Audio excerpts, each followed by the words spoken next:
જય સ્વામિનારાયણ. સહજાનંદ વિદ્યાલયના video lecture શિક્ષણમાં આપ સર્વ વિદ્યાર્થી મિત્રોનું હાર્દિક સ્વાગત છે. ધોરણ 11 રસાયણ વિજ્ઞાન પ્રકરણ 4. ગયા લેક્ચરમાં આપણે લુઈસ બિંદુ રચના કેવી રીતે દર્શાવાય એ વિગતવાર જોયું. હવે આપણે કેટલાક વધુ અણુ કે આયનો માટે આ લુઈસ બિંદુ રચના દર્શાવવાની પ્રેક્ટિસ કરીએ. ફરીથી એના માટેના 5 તબક્કા યાદ કરી લો. સૌથી પહેલાં જરૂરી ઇલેક્ટ્રોન ગણો. અણુ કે આયનને દર્શાવવા માટે જરૂરી ઇલેક્ટ્રોનની કુલ સંખ્યા ગણો. જો આયન હોય તો ઋણ વીજભાર જેટલા ઇલેક્ટ્રોન ઉમેરો, ઋણ આયન હોય તો ઋણ વીજભાર જેટલા ઇલેક્ટ્રોન ઉમેરો, ધન આયન હોય તો ધન વીજભાર જેટલા ઇલેક્ટ્રોન બાદ કરો. જરૂરી ઇલેક્ટ્રોન ગણવા માટે પરમાણુઓના સંયોજકતા ઇલેક્ટ્રોનનો સરવાળો કરવાનો હોય. ત્યારબાદ માળખું બનાવો. માળખું બનાવવા માટે ઓછા પરમાણુની સંખ્યા એને વચમાં ગોઠવો, વધુ પરમાણુ હોય એને આસપાસ ગોઠવો, અથવા ઓછી વિદ્યુતઋણતા ધરાવતા પરમાણુને મધ્યમાં ગોઠવો અને વધુ વિદ્યુતઋણતા ધરાવતા પરમાણુને આસપાસ ગોઠવો. હાઇડ્રોજન પરમાણુને છેડા પર ગોઠવો. ઇલેક્ટ્રોન યુગ્મ ગોઠવો. પરમાણુની વચ્ચે એક એક ઇલેક્ટ્રોન યુગ્મ ગોઠવો. ત્યારબાદ આસપાસના પરમાણુ પર ક્રમશઃ એક ઇલેક્ટ્રોન ગોઠવતા જાઓ અને જો ઇલેક્ટ્રોન યુગ્મ વધે તો મધ્યસ્થ પરમાણુ પર દર્શાવો. જો મધ્યસ્થ પરમાણુની આસપાસ અષ્ટક પૂર્ણ થતું ન હોય તો આસપાસના પરમાણુમાંથી ઇલેક્ટ્રોન યુગ્મ મેળવી અષ્ટક પૂર્ણ કરો કે જેથી દ્વિબંધ કે ત્રિબંધની રચના થાય.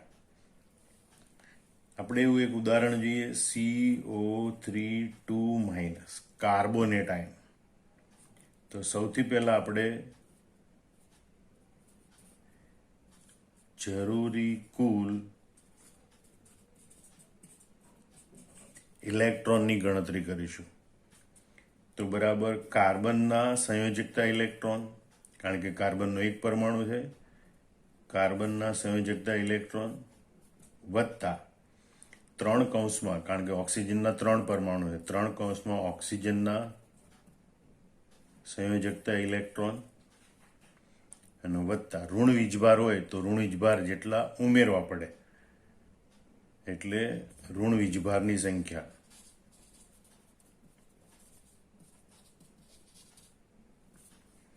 બરાબર. કાર્બન એ સમૂહ 14નું તત્વ છે, એની બહારની કક્ષામાં 4 ઇલેક્ટ્રોન હોય. ઓક્સિજન સમૂહ 16નું તત્વ છે, એની બહારની કક્ષામાં 6 ઇલેક્ટ્રોન, અથવા તો પરમાણુ ક્રમાંક પરથી યાદ કરી લેવાનું. અને ઋણ વીજભારની સંખ્યા 2 માઇનસ એટલે કે 2 ઋણ વીજભાર. અહીંયા -2 નથી, યાદ રાખજો. ઋણ વીજભારની સંખ્યા કેટલી? તો 2 એટલે વત્તા 2, 6 × 18 ને 2 20 ને 4, કુલ 24 ઇલેક્ટ્રોન. પણ આ ઇલેક્ટ્રોન આપણે ઇલેક્ટ્રોન યુગ્મ સ્વરૂપે દર્શાવવાના હોય અને માટે 24 ઇલેક્ટ્રોન એટલે કે 12 ઇલેક્ટ્રોન યુગ્મ. આમ આપણે પહેલો તબક્કો પતાવ્યો કે ભાઈ જરૂરી ઇલેક્ટ્રોન ગણી લીધા અથવા તો ઇલેક્ટ્રોન યુગ્મ ગણી લીધા. બીજો તબક્કો પતાવ્યો કે ઋણ વીજભારની સંખ્યા જેટલા ઇલેક્ટ્રોન ઉમેરી દીધા. હવે આપણે માળખું બનાવવાનું છે. તો ઓછા પરમાણુની સંખ્યા કાર્બનની 1 છે એટલે કાર્બનને આપણે મધ્યમાં ગોઠવીશું અને ઓક્સિજન પરમાણુઓને આપણે આસપાસ ગોઠવીશું. બરોબર. તો આ કાર્બોનેટ આયનનું કાચું માળખું તૈયાર થઈ ગયું. હવે એમાં ઇલેક્ટ્રોન યુગ્મ ગોઠવો. તો દરેક પરમાણુની વચ્ચે એક ઇલેક્ટ્રોન યુગ્મ ગોઠવવાનું.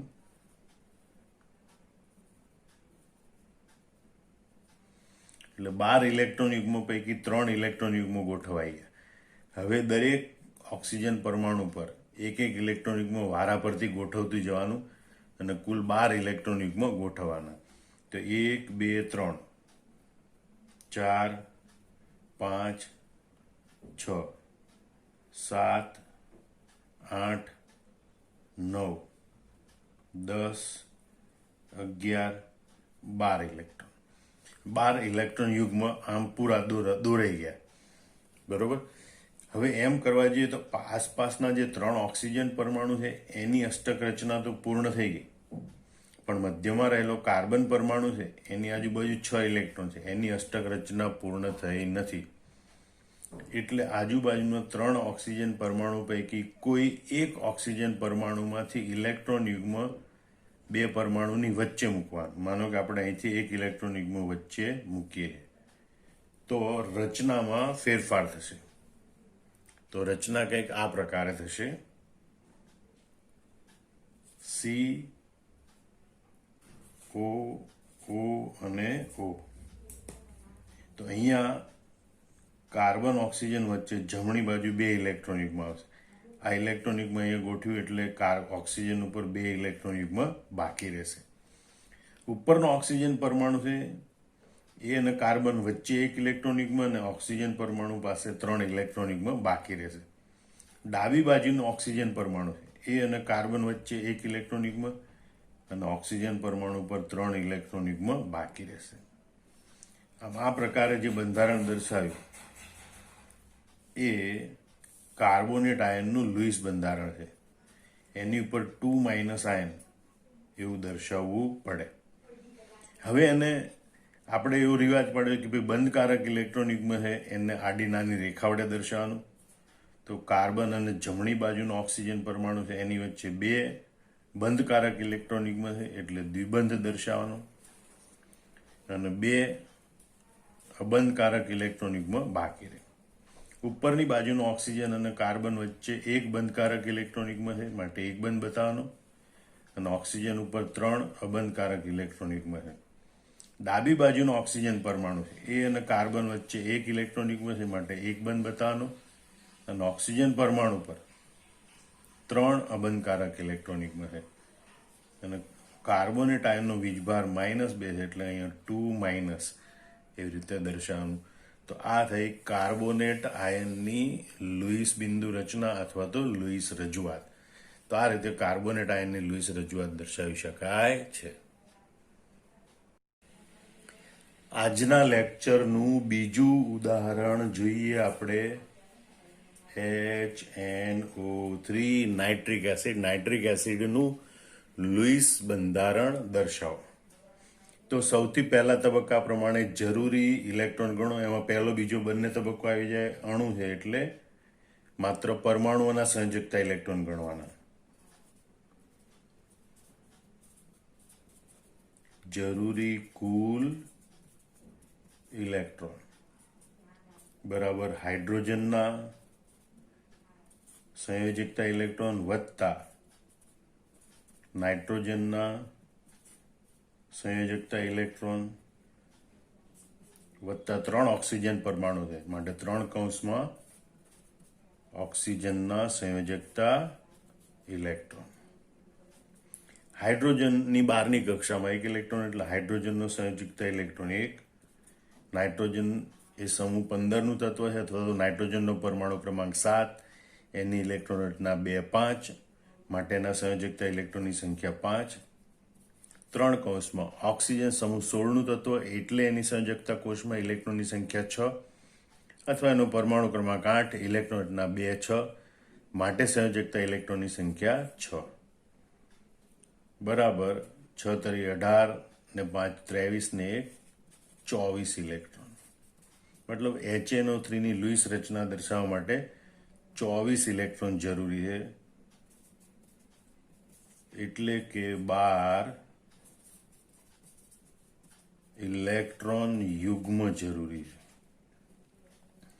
હવે અહીંયા નાઇટ્રોજન પરમાણુ છે એની વિદ્યુત ઋણતા ઓક્સિજન કરતાં ઓછી છે એટલે મધ્યસ્થ પરમાણુ તરીકે નાઇટ્રોજન લઈશું. એની આજુબાજુ 3 ઓક્સિજન ગોઠવવાના અને હાઇડ્રોજન પરમાણુને ઓક્સિજનની બાજુમાં છેડા પર ગોઠવવાનું. હવે અહીં આપણે કુલ 12 ઇલેક્ટ્રોન યુગ્મ દર્શાવવાના છે. પ્રથમ દરેક પરમાણુ વચ્ચે આપણે માળખું બનાવી નાખ્યું. આ બીજો ત્રીજો તબક્કો છે માળખું બનાવો. માળખું બનાવવા માટે નાઇટ્રોજનને વચ્ચે મૂક્યો, ઓક્સિજનને આજુબાજુ ગોઠવ્યા અને હાઇડ્રોજનને છેડા પર ગોઠવ્યો. હવે ઇલેક્ટ્રોન યુગ્મની ગોઠવણી કરવાની. તો પ્રથમ દરેક 2 પરમાણુની વચ્ચે 1 ઇલેક્ટ્રોન યુગ્મ ગોઠવવાનું. આમ 12 ઇલેક્ટ્રોન યુગ્મ પૈકી 4 ઇલેક્ટ્રોન યુગ્મ વપરાઈ ગયા. હાઇડ્રોજન પાસે હવે વધુ આજુબાજુ ઇલેક્ટ્રોન ગોઠવી શકાય નહીં, કારણ કે હાઇડ્રોજનની માત્ર દ્વિતીયક રચના જ પૂર્ણ કરવાની હોય, અષ્ટક નહીં. હવે 4 ઇલેક્ટ્રોન યુગ્મ પછી 5મું, 6ઠું, 7મું, 8મું, 9મું, 10મું. અહીંયા અષ્ટક રચના પૂર્ણ થઈ ગઈ ઓક્સિજન, એટલે અહીંયા દર્શાવવાનું નહીં. આ 11મું ઇલેક્ટ્રોન યુગ્મ અને આ 12મું ઇલેક્ટ્રોન યુગ્મ. આમ કુલ 12 ઇલેક્ટ્રોન યુગ્મની ગોઠવણી થઈ ગઈ. બરાબર. પહેલા દરેક પરમાણુની વચ્ચે એક એક ગોઠવી 4, 5, 6, 7, 8, 9, 10, 11, 12. એમ કરવાથી ત્રણેય ઓક્સિજન પરમાણુની અષ્ટક રચના પૂર્ણ થઈ ગઈ. પરંતુ મધ્યમાં રહેલો નાઇટ્રોજન પરમાણુ છે એનું અષ્ટક પૂર્ણ થયું નથી, કારણ કે નાઇટ્રોજનની આસપાસ 6 ઇલેક્ટ્રોન છે. એટલે આ બે ઓક્સિજનમાંથી, કારણ કે અહીં તો હાઇડ્રોજન જોડાયેલો છે, એટલે હાઇડ્રોજન સિવાયના આ બે ઓક્સિજન છે એમાંથી કોઈ એક ઓક્સિજન પાસેથી ઇલેક્ટ્રોન યુગ્મ બંધમાં વચ્ચે દર્શાવવાનું હોય છે. માનો કે આપણે આ ઇલેક્ટ્રોન યુગ્મને અહીંયા વચ્ચે દર્શાવીએ છીએ, તો હવે આ રચના આપણે ફરીથી આવી રીતે દર્શાવી શકીએ. નાઇટ્રોજન જમણી બાજુનો ઓક્સિજન અને નાઇટ્રોજન વચ્ચે 2 ઇલેક્ટ્રોન યુગ્મ દર્શાવવાના, કારણ કે ઓક્સિજન પરમાણુ પરનું ઇલેક્ટ્રોન યુગ્મ નાઇટ્રોજન અને ઓક્સિજનની વચ્ચે ગોઠવ્યું. એટલે જમણી બાજુના ઓક્સિજન પરમાણુ પર 2 ઇલેક્ટ્રોન યુગ્મ અબંધકારક બાકી રહે. ઉપરનો ઓક્સિજન અને નાઇટ્રોજન પરમાણુની વચ્ચે 1 ઇલેક્ટ્રોન યુગ્મ જે બંધકારક ઇલેક્ટ્રોન યુગ્મ અને 3 અબંધકારક ઇલેક્ટ્રોન યુગ્મ. ડાબી બાજુનો ઓક્સિજન અને નાઇટ્રોજન વચ્ચે 1 બંધકારક ઇલેક્ટ્રોન યુગ્મ, હાઇડ્રોજન અને ઓક્સિજન વચ્ચે 1 બંધકારક ઇલેક્ટ્રોન યુગ્મ અને 2 અબંધકારક ઇલેક્ટ્રોન યુગ્મ ગોઠવાય છે. આમ કરવાથી હાઇડ્રોજનનું દ્વિતીયક, ત્રણેય ઓક્સિજન પરમાણુનું અષ્ટક અને નાઇટ્રોજન પરમાણુનું અષ્ટક પૂર્ણ થાય છે. આમાં અષ્ટક આપણે પૂર્ણ કર્યું. હવે આપણે એને બંધકારક અને અબંધકારક ઇલેક્ટ્રોન યુગ્મ તરીકે દર્શાવ્યું. અહીંયા જે દર્શાવેલું છે એ નાઇટ્રિક એસિડની લુઈસ બિંદુ રચના થઈ. એ દર્શાવવાની બીજી રીત આ પ્રમાણે છે કે ભાઈ નાઇટ્રોજન અને જમણી બાજુના ઓક્સિજન વચ્ચે 2 બંધકારક ઇલેક્ટ્રોન યુગ્મ છે. બંધકારક ઇલેક્ટ્રોન યુગ્મને આડી નાની રેખા વડે દર્શાવવાનું, એટલે N ડબલ બોન્ડ O અને 2 અબંધકારક ઇલેક્ટ્રોન યુગ્મ. ઉપરનો ઓક્સિજન અને નાઇટ્રોજન વચ્ચે બંધકારક ઇલેક્ટ્રોન યુગ્મ 1 છે, એટલે 1 નાની રેખા અને 3 અબંધકારક ઇલેક્ટ્રોન યુગ્મ. ડાબી બાજુનો ઓક્સિજન અને નાઇટ્રોજન પરમાણુની વચ્ચે 1 બંધકારક ઇલેક્ટ્રોન યુગ્મ, હાઇડ્રોજન અને ઓક્સિજન વચ્ચે 1 બંધકારક ઇલેક્ટ્રોન યુગ્મ અને ઓક્સિજન પરમાણુ પર 2 અબંધકારક ઇલેક્ટ્રોન યુગ્મ. તો નાઇટ્રિક એસિડ છે એની લુઈસ બિંદુ રજૂઆત આવી રીતે પણ કરી શકાય છે. આમ નાઇટ્રિક એસિડની રજૂઆત આ રીતે તમારે દોરવાની પ્રેક્ટિસ કરી લેવાની. ત્રીજો અણુ જોઈએ આપણે H2S, હાઇડ્રોજન સલ્ફાઇડ. સૌપ્રથમ આપણે જરૂરી ઇલેક્ટ્રોનની ગણતરી કરીએ. 2 હાઇડ્રોજન પરમાણુ એટલે 2 કૌંસમાં હાઇડ્રોજનના સંયોજકતા ઇલેક્ટ્રોન વત્તા 1 કૌંસમાં સલ્ફરના સંયોજકતા ઇલેક્ટ્રોન. હાઇડ્રોજનના સંયોજકતા ઇલેક્ટ્રોનની સંખ્યા 1 છે અને સલ્ફર એ સમૂહ 16નું તત્વ છે, અથવા તો પરમાણુ ક્રમાંક એનો 16 છે સલ્ફરનો. એટલે એની ઇલેક્ટ્રોનના 2, 8, 6, 12ની કક્ષામાં 6 ઇલેક્ટ્રોન. એટલે સલ્ફરના સંયોજકતા ઇલેક્ટ્રોન 6. 2 + 6 = 8 ઇલેક્ટ્રોન. મતલબ કે H2Sની લુઈસ રચના 8 ઇલેક્ટ્રોન વડે દર્શાવાય. એટલે કે 4 ઇલેક્ટ્રોન યુગ્મની જરૂર પડે. હવે આપણે ઓછા પરમાણુની સંખ્યા સલ્ફર છે એને મધ્યમાં ગોઠવી, આજુબાજુ હાઇડ્રોજન ગોઠવીશું અને માળખું તૈયાર કરીશું. હાઇડ્રોજન સલ્ફાઇડનું માળખું તૈયાર કર્યું. હવે એમાં ઇલેક્ટ્રોન યુગ્મની ગોઠવણી કરવાની. ઇલેક્ટ્રોન યુગ્મ 4 છે, તો પ્રથમ તો બંને પરમાણુની વચ્ચે ઇલેક્ટ્રોન યુગ્મ ગોઠવવાના. પછી આજુબાજુના પરમાણુ પર ઇલેક્ટ્રોન યુગ્મ ગોઠવવાના હોય, પણ એ હાઇડ્રોજન છે, હાઇડ્રોજનની દ્વિતીયક રચના જ પૂર્ણ કરવાની હોય.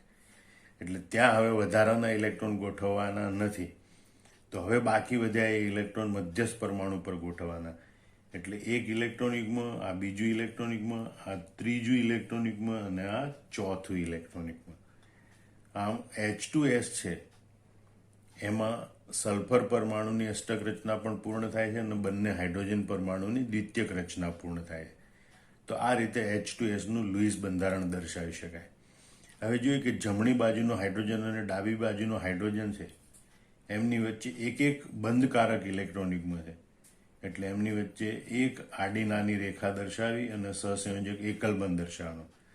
એમ કરવા છતાં સલ્ફર પરમાણુ પર 2 અબંધકારક ઇલેક્ટ્રોન યુગ્મો બાકી રહે છે, જેને ટપકાની જોડ વડે દર્શાવવાના. આમ H2Sનું લુઈસ બંધારણ આ રીતે દર્શાવી શકાય છે. ચોથો અણુ લઈએ આપણે સિલિકોન ટેટ્રા ક્લોરાઇડ SiCl4. સૌ પ્રથમ આપણે જરૂરી ઇલેક્ટ્રોનની ગણતરી કરીએ. એક કૌંસમાં સિલિકોનના સંયોજકતા ઇલેક્ટ્રોન વત્તા 4 ક્લોરીન પરમાણુ છે, તો 4 કૌંસમાં ક્લોરીનના સંયોજકતા ઇલેક્ટ્રોન. અહીંયા સિલિકોન એ સમૂહ 14નું તત્વ છે એટલે એના સંયોજકતા ઇલેક્ટ્રોન 4. ક્લોરીન એ સમૂહ 17નું તત્વ છે માટે સંયોજકતા ઇલેક્ટ્રોન 7. અથવા સિલિકોનનો પરમાણુ ક્રમાંક 14 છે, એની ઇલેક્ટ્રોન રચના 2, 8, 4, 12ની કક્ષામાં 4 ઇલેક્ટ્રોન માટે સિલિકોનના સંયોજકતા ઇલેક્ટ્રોનની સંખ્યા 4. ક્લોરીનનો પરમાણુ ક્રમાંક 17 છે, ઇલેક્ટ્રોન રચના 2, 8, 7 માટે 12ની કક્ષામાં 7 ઇલેક્ટ્રોન, એટલે ક્લોરીનના સંયોજકતા ઇલેક્ટ્રોનની સંખ્યા 7 છે. બરાબર 4 વત્તા 7 ચોક 28, 28 ને 4 32, એટલે કે કુલ 32 ઇલેક્ટ્રોન ગોઠવવાના છે. એટલે કે 16 ઇલેક્ટ્રોન યુગ્મ ગોઠવણી કરવાની છે. અહીંયા સિલિકોન પરમાણુ 1 છે, ક્લોરીન પરમાણુ 4 છે, એટલે આપણે સિલિકોન પરમાણુને મધ્યસ્થ પરમાણુ તરીકે લઈશું અને 4 ક્લોરીન પરમાણુને આજુબાજુ ગોઠવીશું. હવે 16 ઇલેક્ટ્રોન યુગ્મ પૈકી એક એક ઇલેક્ટ્રોન યુગ્મ આપણે 2 પરમાણુની વચ્ચે ગોઠવીશું. એક એક ઇલેક્ટ્રોન યુગ્મ આપણે 2 પરમાણુની વચ્ચે ગોઠવીશું. આમ 16 ઇલેક્ટ્રોન યુગ્મ પૈકી 4 ઇલેક્ટ્રોન યુગ્મ વપરાઈ ગયા. આ 5મું, આ 6, આ 7, આ 8, 9, 10, 11, 12, 13, 14, 15 અને 16. આમ 16 ઇલેક્ટ્રોન યુગ્મ પૂરા થયા. હવે એમ કરવાથી ક્લોરીન આજુબાજુના 4 ક્લોરીન પરમાણુ તેમજ મધ્યમાં રહેલું સિલિકોન પરમાણુ બધાની અષ્ટક રચના પૂર્ણ થાય છે અને માટે આ સિલિકોન ટેટ્રાક્લોરાઇડનું લુઈસ બંધારણ બને છે. હવે એને સહસંયોજક બંધ વડે આપણે આવી રીતે દર્શાવી શકીએ.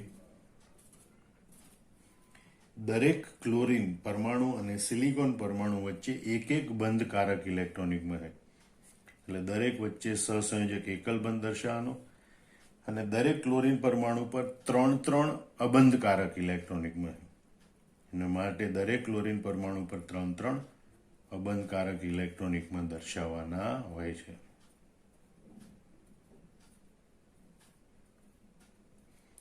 આમ આ રીતે આપણને સિલિકોન ટેટ્રાક્લોરાઇડનું લુઈસ બંધારણ અથવા લુઈસ રજૂઆત મળે છે. હવે આપણે 3 અણુ carbon monoxide, sulphur dioxide, sulphur trioxide એના લુઈસ બંધારણ જોઈએ. તો કાર્બન મોનોક્સાઇડમાં જરૂરી સંયોજકતા ઇલેક્ટ્રોનની સંખ્યા એટલે એક કૌંસમાં કાર્બનના સંયોજકતા ઇલેક્ટ્રોન વત્તા એક કૌંસમાં ઓક્સિજનના સંયોજકતા ઇલેક્ટ્રોન. કાર્બનના સંયોજકતા ઇલેક્ટ્રોન 4 વત્તા ઓક્સિજનના સંયોજકતા ઇલેક્ટ્રોન 6 બરાબર 10 ઇલેક્ટ્રોન, અને એટલે આપણે ગોઠવવાના છે 5 ઇલેક્ટ્રોન યુગ્મ. કાર્બન ઓક્સિજનનું માળખું આપણે દોરીએ તો C અને O 2 જ પરમાણુ છે, એમની વચ્ચે એક પરમાણુ ગોઠવી દઈએ તો આજુબાજુ બંને ઇલેક્ટ્રોન યુગ્મો ગોઠવે, બાકીના 4 તો 1, 2, 3 અને 4 બરોબર. તો અહીંયા અષ્ટક પૂર્ણ થાય એ રીતે ઇલેક્ટ્રોન યુગ્મો ગોઠવવું હોય તો આ બંને ઇલેક્ટ્રોન યુગ્મને અહીંયા વચ્ચે ગોઠવવા પડે. તો કાર્બન અને ઓક્સિજન વચ્ચે ટોટલ 3 ઇલેક્ટ્રોન યુગ્મ આવી જાય. અને આમ કાર્બન છે એનું પણ 1 2 3 4 5 6 7 8 અષ્ટક પૂર્ણ થાય અને ઓક્સિજનનું અષ્ટક પણ પૂર્ણ થાય. આમ કાર્બન મોનોક્સાઇડ વચ્ચે 3 ઇલેક્ટ્રોન યુગ્મ ભાગીદારીમાં માટે ત્રિબંધ દર્શાવાય. કાર્બન અને ઓક્સિજન બંને ઉપર એક અબંધકારક ઇલેક્ટ્રોન યુગ્મ બાકી રહે. તો આ અથવા આ બંને કાર્બન મોનોક્સાઇડની લુઈસ બિંદુ રચના ગણાય. હવે આપણે સલ્ફર ડાયોક્સાઇડ માટે જોઈએ તો એક કૌંસમાં સલ્ફરના સંયોજકતા ઇલેક્ટ્રોન વત્તા 2 કૌંસમાં ઓક્સિજનના સંયોજકતા ઇલેક્ટ્રોન. સલ્ફર અને ઓક્સિજન બંને સમૂહ 16ના તત્વો છે. બંનેના સંયોજકતા ઇલેક્ટ્રોનની સંખ્યા 6 હોય. એટલે એક કૌંસમાં 6 વત્તા 2 કૌંસમાં 6. 6 દુ 12 ને 6 18 ઇલેક્ટ્રોન બરાબર 9 ઇલેક્ટ્રોન યુગ્મની ગોઠવણી કરવાની. અહીંયા સલ્ફર અને ઓક્સિજન, સલ્ફર એક પરમાણુ એટલે એની આજુબાજુ ઓક્સિજન પરમાણુ ગોઠવવાના, સલ્ફરને વચ્ચે ગોઠવવાનો. બંનેની વચ્ચે એક ઇલેક્ટ્રોન યુગ્મ ગોઠવો. 9 ઇલેક્ટ્રોન યુગ્મ ગોઠવવાના છે. તો 1 અને 2 ગોઠવાઈ ગયા. 3 4 5 6 7 8. હજી એક ઇલેક્ટ્રોન યુગ્મ વધે તો અષ્ટક પૂરું થઈ જાય એટલે એને મધ્યસ્થ પરમાણુ પર ગોઠવવાનું. માટે 9મું ઇલેક્ટ્રોન યુગ્મ સલ્ફર પરમાણુ પર ગોઠવવાનું. હવે આજુબાજુના ઓક્સિજન પરમાણુની અષ્ટક રચના તો પૂર્ણ થઈ પણ મધ્યમાં સલ્ફર પરમાણુની અષ્ટક રચના બાકી છે. માટે કોઈ એક પરમાણુ પરથી ઇલેક્ટ્રોન યુગ્મ આ 2 પરમાણુની વચ્ચે ગોઠવો. અને માટે રચના આ પ્રમાણે થાય છે. સલ્ફર અને જમણી બાજુના ઓક્સિજન વચ્ચે 2 બંધકારક ઇલેક્ટ્રોન યુગ્મ, માટે જમણી બાજુના ઓક્સિજન ઉપર 2 અબંધકારક ઇલેક્ટ્રોન યુગ્મ વચ્ચે. ત્યારે ડાબી બાજુના ઓક્સિજન પરમાણુ અને સલ્ફર વચ્ચે એક બંધકારક ઇલેક્ટ્રોન યુગ્મ અને 3 અબંધકારક ઇલેક્ટ્રોન યુગ્મ રહેશે. આમ સલ્ફર અને જમણી બાજુના ઓક્સિજન વચ્ચે સહસંયોજક દ્વિબંધ અને અહીંયા 2 અબંધકારક ઇલેક્ટ્રોન યુગ્મ. ડાબી બાજુના ઓક્સિજન અને સલ્ફર વચ્ચે સહસંયોજક એક બંધ અને ઓક્સિજન ઉપર 3 અબંધકારક ઇલેક્ટ્રોન યુગ્મ દર્શાવવા પડે. તો આ જ બંને છે એ સલ્ફર ડાયોક્સાઇડના લુઈસ બંધારણ અથવા તો લુઈસ રજૂઆત છે. હવે આપણે સલ્ફર ટ્રાયોક્સાઇડમાં જોઈએ. એક કૌંસમાં સલ્ફરના સંયોજકતા ઇલેક્ટ્રોન વત્તા 3 કૌંસમાં ઓક્સિજનના સંયોજકતા ઇલેક્ટ્રોન બરાબર એક કૌંસમાં 6 વત્તા 3 કૌંસમાં 6. 6 તરી 18 ને 6 24 ઇલેક્ટ્રોન બરાબર 12 ઇલેક્ટ્રોન યુગ્મ. હવે સલ્ફરની આજુબાજુ 3 ઓક્સિજન પરમાણુ ગોઠવવાના. એમાં વચ્ચે વચ્ચે એક ઇલેક્ટ્રોન યુગ્મ ગોઠવવાનું. 3 ઇલેક્ટ્રોન યુગ્મ. આ ચોથું, પાંચમું, છઠ્ઠું, 7 8 9 10 11 12. આમ 12 ઇલેક્ટ્રોન યુગ્મ અહીંયા પૂર્ણ થાય છે. તો એમ કરવાથી આ ત્રણેય ઓક્સિજન પરમાણુ તો અષ્ટક રચના પૂર્ણ થાય પણ મધ્યમાં રહેલા સલ્ફર પરમાણુની અષ્ટક રચના પૂર્ણ થતી નથી. માટે કોઈ એક ઓક્સિજન પરમાણુથી ઇલેક્ટ્રોન યુગ્મને વચ્ચે ગોઠવો. આમ સલ્ફર અને જમણી બાજુના ઓક્સિજન પરમાણુ વચ્ચે 2 બંધકારક ઇલેક્ટ્રોન યુગ્મ દર્શાવવાના અને જમણી બાજુના ઓક્સિજન પરમાણુ પર 2 અબંધકારક ઇલેક્ટ્રોન યુગ્મ. ઉપરનો ઓક્સિજન એની વચ્ચે 1 અને જમણી બાજુના ઓક્સિજન વચ્ચે 1 બંધકારક ઇલેક્ટ્રોન યુગ્મ અને એ બંને ઓક્સિજન ઉપર 3 અબંધકારક ઇલેક્ટ્રોન યુગ્મ દર્શાવો.